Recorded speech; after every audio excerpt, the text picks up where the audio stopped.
تو ایک روز قارون بڑی آرائش اور ٹھاٹ سے اپنی قوم کے سامنے نکلا۔ جو لوگ دنیا کی زندگی کے طالب تھے کہنے لگے کہ جیسا مال و متاع قارون کو ملا ہے کاش ایسا ہی ہمیں بھی ملے، وہ تو بڑے نصیب والا ہے۔ اور جن لوگوں کو علم دیا گیا تھا وہ کہنے لگے کہ تم پر افسوس، مومنوں اور نیکوکاروں کے لیے جو ثواب اللہ کے ہاں تیار ہے وہ کہیں بہتر ہے، اور وہ صرف صبر کرنے والوں ہی کو ملے گا۔ پس ہم نے قارون کو اور اس کی حویلی کو زمین میں دھسا دیا تو اللہ کے سوا کوئی جماعت اس کی مددگار نہ ہو سکی اور نہ وہ بدلہ لے سکا۔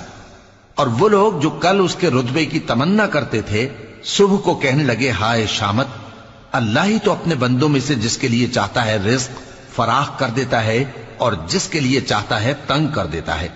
اگر اللہ ہم پر احسان نہ کرتا تو ہمیں بھی دھسا دیتا۔ ہائے خرابی، کافر کامیاب نہیں ہوتے۔